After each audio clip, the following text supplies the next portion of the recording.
बे समाव बड'लेण्ड ओनसोलनि रादाबा नोंथांमोननि गेजेराव मोनसे बिग ब्रेकिं निउज लानानै फैदों। जानो हागौ नोंथाङाबो जेलनि आलासि, होनांनो हागौ नोंथाङाबो गोबां रांनि जुरिमाना।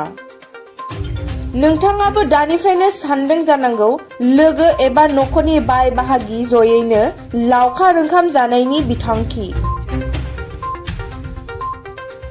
31 दिसेम्बर 1 जानुवारिनिफ्राय लानानै मागो दमासिसिम आसाम सरकारा मोनसे गोरा एसअपि फोसावदों। आसाम सरकारा फोसावनाय गोरा एसअपिफोरा जादों बाइक सालायग्रा आरो स्कुटि सालायग्राफोरा गाननांगोन हेलमेट, लोगोसे कार सालायग्रा आरो काराव गाखोग्रा साफ्रोमबो गाननांगोन सिट बेल्ट, नङाबा होनांगोन गोबां रांनि जुरिमाना। आसाम सरकारा मोनफ्रोमबो लावखार ओंखाम जाग्रा थावनियाव सीसीटीवी होनायनि बिथांखि लादों। लावखार ओंखाम जाग्राफोरा साब-सिखोन लाखिनांगोन।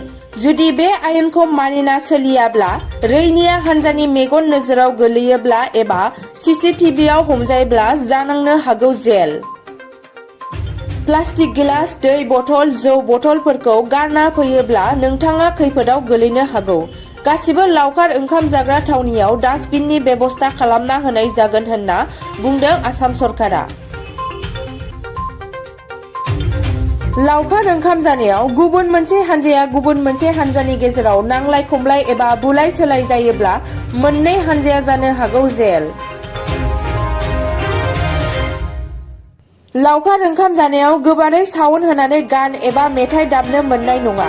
जुदि बेफोर होनाय आयेन खान्थिफोरखौ नोंथाङा मानिना सोलियाब्ला जानांनो हागौ जेल एबा गोबां रांनि जुरिमाना।